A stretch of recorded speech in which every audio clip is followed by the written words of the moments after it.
interesting morning.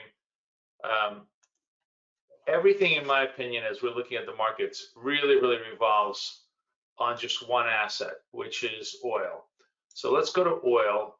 We're going to pull up. Let me just pull up oil here. Okay, here's oil. Go to full screen. Let's really analyze this, right? We can go on the daily charts here to kind of look at it. Remember that when the week started, I said, listen, oil is in a parabolic move. Obviously, we have enormous amount of risk tension around the asset, but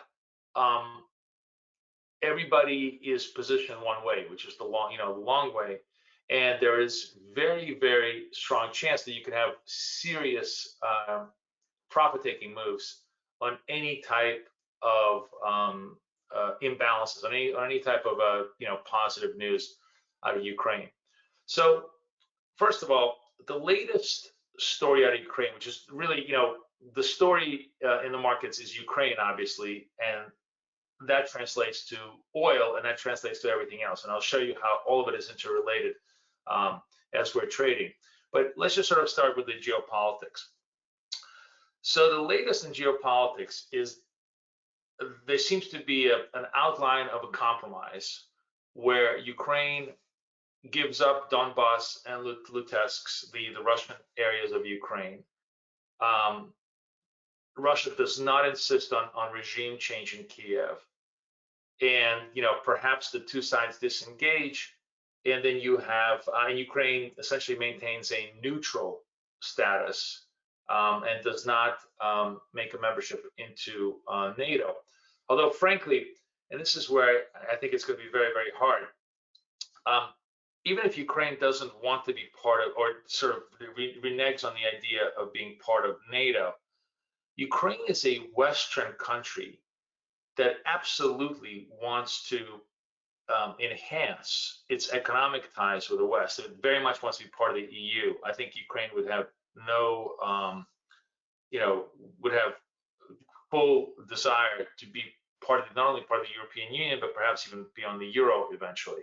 So, and I think that actually is the thing that drives Russia most crazy, is the fact that they're going to be outside of their economic influence. So that could be a sticking point. I don't, I have long ago stopped trying to predict the conflict. I wish that this would be a resolution for the positive side, but honestly, the only way this story ends happy for everybody is with regime change in Russia. But short of that, I really don't know if they're going to be able to come to some kind of conclusion. So my point is that this move in oil could be temporary. But our initial plan going into the week was, listen, yes, even though clearly all the fundamental risks are on the upside, perhaps the smart move is what I would call a scale up sell. So we're short 120, short 125, short 130 with a stop at like 135. So if you had followed that plan, that actually worked out really well. I did it in my own account where I shorted the 120s, I shorted the 125s, shorted the 130s, took the 30 from 125, and now took the 25s around 21s. We're in a consolidative mode here, and everything price-wise is very much going to be driven by what happens, within the Ukraine news. If there is some sort of a diplomatic ceasefire and perhaps even a longer-term solution, there's no doubt this thing is going to just collapse down to 116, 112. That having been said, I think so much damage has been done to the oil markets in Russia in terms of credit and financial damage and everything else. That damage isn't going to be unwound very soon. I wonder that there's kind of two ways. If you sort of look past the Ukraine conflict and you say to yourself, okay, what happens if they do come to a peace? You can have two types of approaches. One is that Russian oil industry is so damaged that it's still going to create tremendous amount of difficulty, and therefore there'll be shortage of oil. Or conversely, which is an interesting way of thinking about it, is that Russians are going to be so desperate for hard currency. The only thing of value Russia has is petrochemicals. The country has had 20% of its GDP taken away in essentially a day. They are probably 2 weeks away from food shortages in most of the stores, and complete, essentially a full breakdown of civil society within a month. So the other way to think about it is that if they get any kind of breathing space and there's a way for them to dump oil in the market, they'll dump everything they can at these prices and drive it all down to 100. Point being is that if you sort of look at this from a purely technical point of view right now and just let the fundamentals play themselves out, yes, we broke, this is the monthly highs. We broke all the highs, but as you can see, we didn't hold the highs. I guess my view here is until and unless the 30 holds on a closing basis, ideally on a weekly basis, but even on a daily basis, you sort of have to trade this from the point of view that this is a top and you're going to trade against this top. So it's a dangerous trade, but it worked out this week as long as you had the stomach for to average up into the positions and take those positions back. But what's interesting here is that you can see that as oil goes down, right? This is the primary, let's call this the primary risk-off trade, right? The Putin trade is long oil, long gold, right? So as the Putin trade unwinds, as you get oil coming back down, the Putin assets also come down. So what's interesting next, I think, is to take a look at gold, which has had a massive reversal today, following the decline in oil, but also a secondary issue that I think is very interesting. So yesterday, I'm sure many of you who follow financial markets saw that the London Metals Exchange actually had to close down, that there was a massive short squeeze on nickel because Russia is a major producer of nickel. Apparently, there's a producer of nickel out of China that was short. Even though they were a producer, I think they had oversold their inventory, so they had a net short position, which just squeezed them mercilessly. Apparently they lost a couple of $1 billion in the run-up, and of course the markets just simply pushed it as high as they could. So that apparently caused a big run-up in gold in sympathy, or sort of when they closed off nickel, people started speculating on the long gold position, and that apparently caused a short squeeze of some state actor. Now it wasn't clear which state actor. It wasn't clear whether it was a central bank or some other reserves that may have been sold short, but the rumor was that somebody was paying $10 above spot on COMEX to cover their short, which is very emblematic of how gold traded yesterday. It just traded this parabolic move, 1980 to 260. It had these huge spikes where everybody was just clearly relentless buying, what we call non-price sensitive buying, where you just get me at any price to get me out type of buying. So today we have this double whammy, and if you listened to me on Twitter, I wonder if I could pull up my own Twitter. Let's see if I could pull up my Twitter feed. I actually did talk about this. I'll show it to you. If you guys don't follow me on Twitter, it's up to you. I suggest you do, just because even though I rant and rave a lot, I do post a lot of very timely market information here. So I did a EU summary, but where is this? I'm going to pull up this. Here it is. So Mary Bent, who's somebody I follow, says large national actor unable to cover a massive short gold and silver position, paying 10% above spot on COMEX. This was about 10 hours ago, and I say makes sense. Once the squeeze recedes, we could see elevator down, right? Now look what happened. This is 10 hours ago. So let's go to the gold chart on the 1 hour chart, right? And we're going to go back basically 10 hours, right? Somewhere around here. And you see we were at 50, and this is the elevator down.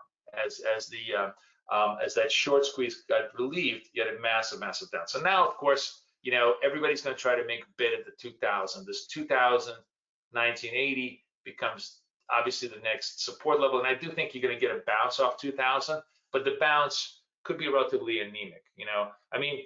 gold is a Putin trade. So if what I mean by that is it's a war trade. It's an escalation of hostilities trade. So you know, it can always reverse. Don't get me wrong. Gold can always reverse. And as I said, gold for us was sort of a similar trade, which was, you know, sell the 1950s, sell the 2000s, sell the 2050s, take it all back. And that's kind of how we did it. You know, we took it all back here. At this point, you probably want to be neutral, because now we enter into a very much of a churn move. I mean, you can try to pick bottoms, you can try to you know, pick tops, but you're operating in kind of no man's land with very little clarity here as far as price goes. It's very likely we're going to churn up and down here. And as I said, God forbid we have further escalation of hostilities. You know, they cut off power to Chernobyl today. This is very much out of Putin's playbook of the next thing they're going to try and do with both Odessa and Kiev, if they don't get their way diplomatically, is to essentially starve people of power and water and basic necessities, to completely destroy the morale of the population. So, you know,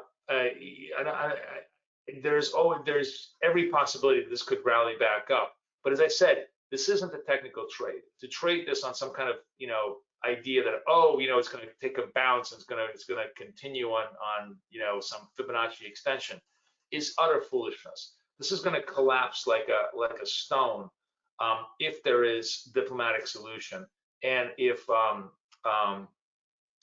the markets decide that the conflict is essentially over. We're certainly going to collapse probably into the 1950s. I don't mean necessarily maybe longer term.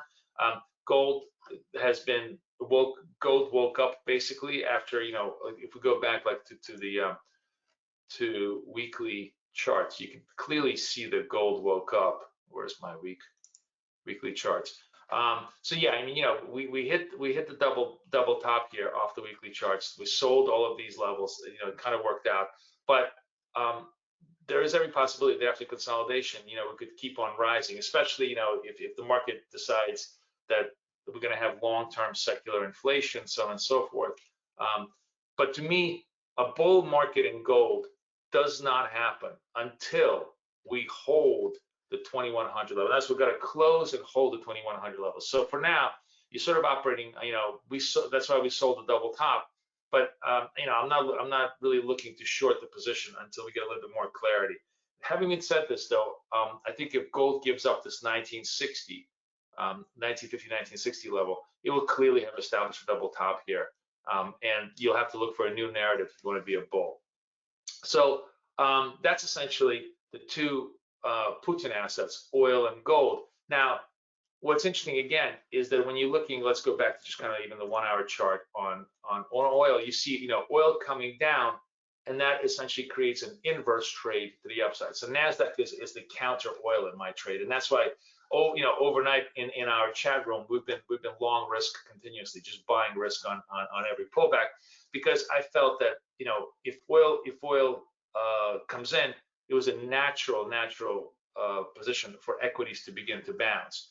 That having been said, you know, equities are nowhere near any kind of these are all dead cat bounces, right? And these are all kind of, the thing about dead cat bounces in equities, though, is they can be viciously strong short covering moves.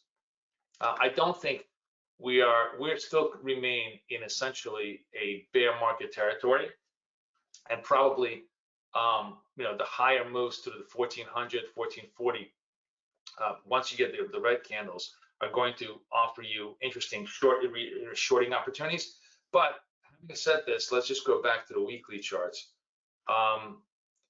You know, we're not far from very longer term support here at the sort of 12, you know, this 1,000 points down is pretty much, you know, where we are. So it's certainly feasible for us to consolidate a little bit here.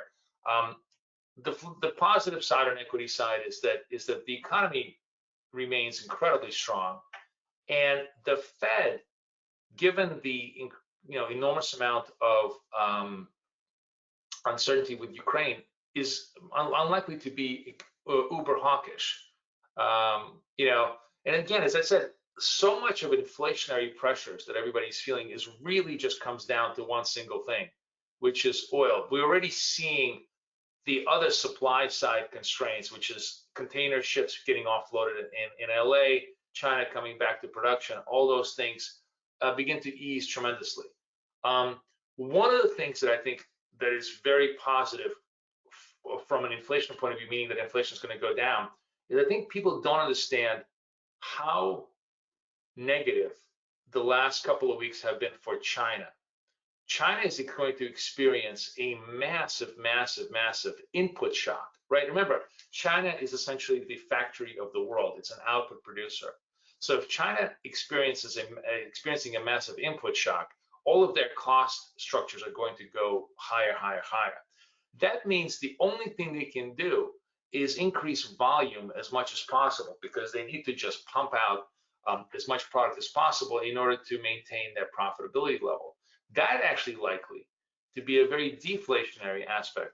I think you're going to see the Chinese producers desperate for both market share and profit, try to pump out as much volume as possible and discount a lot of their wares, which will be obviously positive for us in the West. So there is an interesting countervailing inflation factor here for the next maybe year or so as the Chinese try to ramp up their GDP growth, and that could be positive for us. So if you're looking at the technical structure here, with certainly this 13,000 more than 3 or 4 times has been bought, and I think the operating assumption is if the Ukraine situation stays stationary and moves forward to a positive resolution, and we can get the global economy, the basic commodity flow of global economy back up, this may be an interesting bounce trade here. But I don't think it's a start of a new bull cycle in any ways. I mean, this has obviously been a very, very strong bull cycle. You could say this is just simply a corrective move, but when you get these type of longer term corrective moves, the bounce is a bounce within a decline. Like, in other words, I think the top in NASDAQ has been made for quite a while. I don't think you can have a positive long-term view on NASDAQ for quite a while. There's just been way too much turbulence in the global economy. We're essentially now in a period of triage. We really haven't felt like a patient who's just been under a knife, but it hasn't really felt the pain of all of the dislocations that have happened here. I think we're going to be churning at best, but the bounce backs here could be a couple hundred points to the upside. So let me see if Kathy has joined us, and if maybe she wants to take us through the FX component of it. Let me just see if she's around. Yeah, I'm going to make her a present. Let me see if she's there. Okay, I see her. Yeah, she says she's online. I'm going to make you a presenter. Hang on just 1 second. Kathy Lien. Make presenter. Okay, and let's see if she can take us through the FX. Kay, can you oh, there you go. I think we see your screen. We just don't hear you. Hi everyone. Now we hear you. Hear me now? Good. Yep, now we hear you. Good. Okay. Okay, great. So you're looking at my heat map this morning. I didn't get a chance to update it overnight, but in general, we are seeing a recovery and a kind of short covering across the financial markets. And we were actually in long Euro Swiss, Euro Yen, and Kiwi Swiss trades overnight, which hit their profit targets. And I was kind of looking at the markets to see if there is anything that could be interesting for today with regards to our Forex trades. But the question now, I think, and the question for everyone is whether or not what we're seeing in terms of the recovery is durable, or if it's just something that is a one-day kind of rally, and that we're going to get back to the weakness that we're going to have in the days that we saw in the previous few days, few weeks. And of course, that's difficult to say because it really it's really an evolving situation on the Russian invasion front. But for now, when we have rallies like we have right now, we have to respect the moves. We have to assume that we're going to continue to ride those moves higher unless we are given a reason to believe otherwise. So for now, we're going to assume that the risk on flows are going to continue, at least for today, because whenever we have short covering, it can oftentimes last for longer than we anticipate, especially after such big moves. So, you know, we have two major event risks this week. Let me just tell the room that I am in webinar, trades coming later. We have two big event risks this week, which is the US inflation data on Thursday and the European Central Bank rate decision. So you can see that I am bullish dollars. You know, there's like almost certainty that the US inflation data is going to be good. So the only question is how good will it be? And I think that, you know, it's very clear that, you know, prices are up a lot and they're going to continue to rise and they're going to continue to be a big headache for central banks. And that's something that the Federal Reserve will have to contend with. That's something that many of the central banks will have to deal with, and including the ECB. In many ways, the ECB rate decision is the one that's more of a coin toss. I mean, this is one of those rate decisions where they do release inflation economic projections. Without a doubt, the inflation projections are going to be revised upwards, and without a doubt, the growth projections will be revised downwards. So the question is, I'm actually laying on a long dollar yen trade. I think that, you know, that could be something that works out because the dollar remains kind of bid. US yields are up. So the question is, which one is going to be more significant? Because basically, you know, we've got two pairs of a scissor, both being sharpened as a result of the Russian invasion. And the ECB has long been one of the more cautious central banks with regards to dealing with regards to looking at inflation. They have felt that inflation was going to be temporary and transitory more than the other central banks. They felt that it was going, they stuck to their guns and thought that it was going to come down.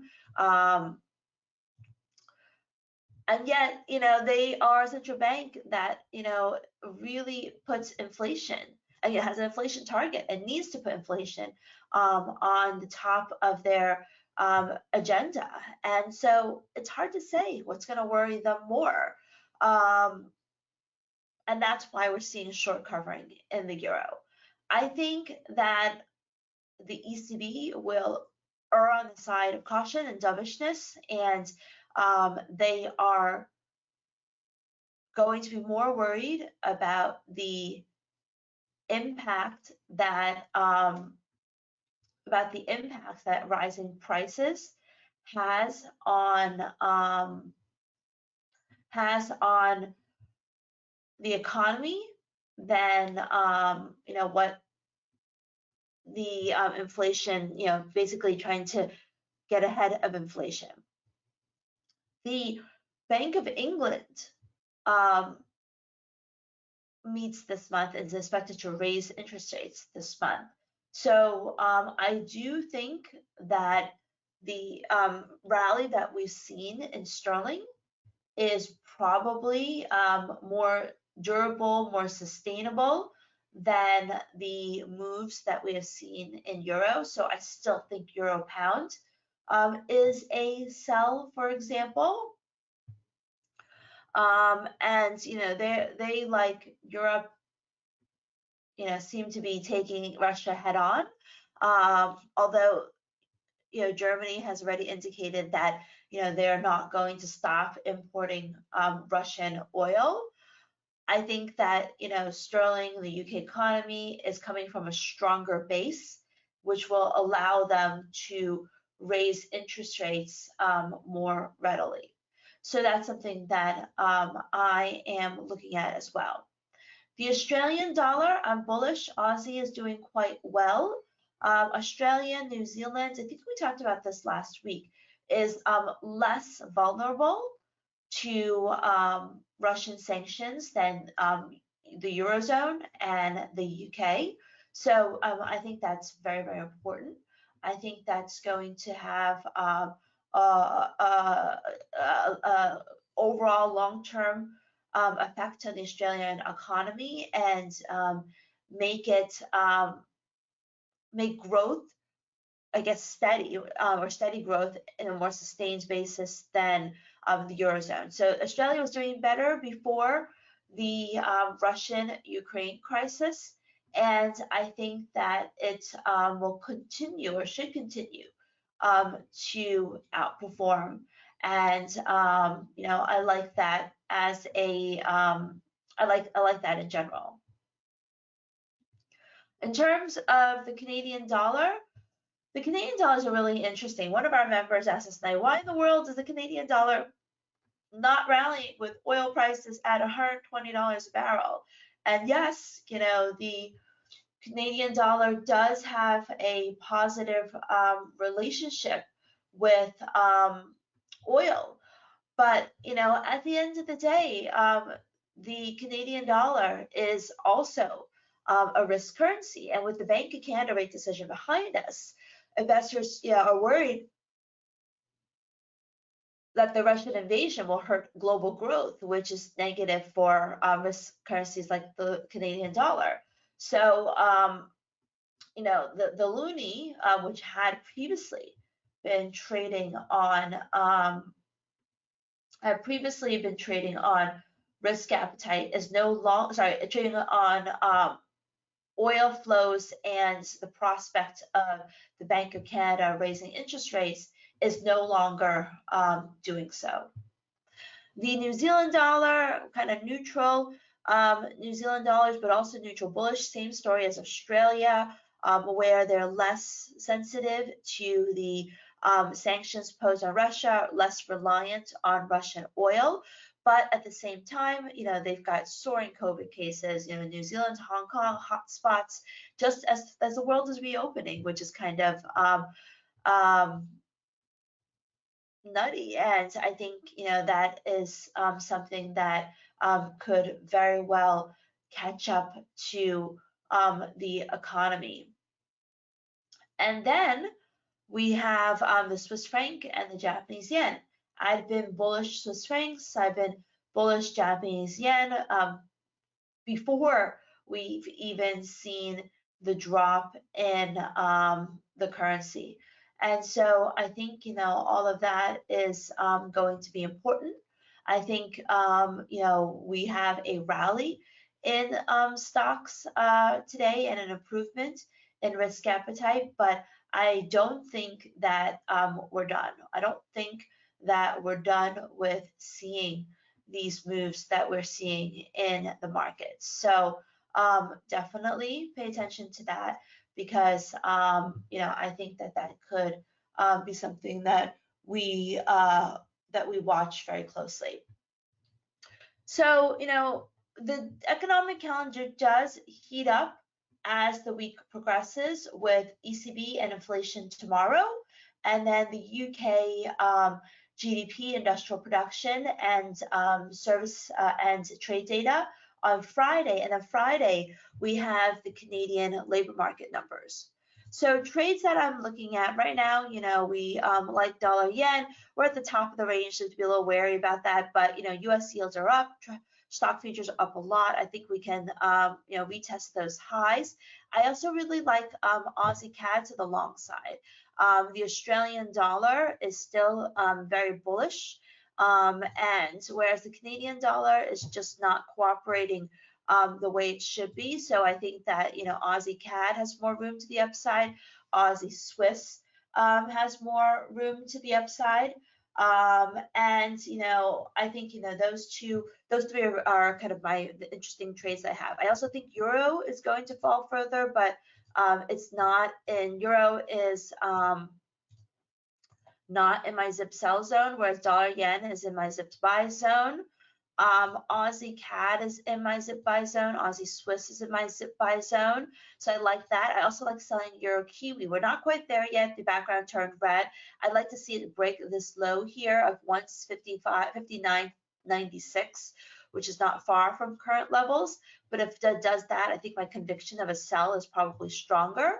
But, you know, fundamentally, though, I think Euro should pull back. I like dollar yen to the upside. Dollar Swiss is harder to say because we rallied, we'll pull back. I'm still bullish dollar Swiss because of yields, because of stock futures, but technically doesn't look as good. Pound dollar, I think, is squeezed a bit higher. Aussie, obviously strong, the strongest currency today. Kiwi also, you know, pretty strong today. I think that Kiwi could extend its gains upwards. And then dollar CAD, you know, it's pulling back, but I think it's going to lag, at least in the 4-hour chart, it's got support. I think it's going to lag behind Kiwi and Aussie. All right, so now I'd like to open up the floor to any questions that folks may have.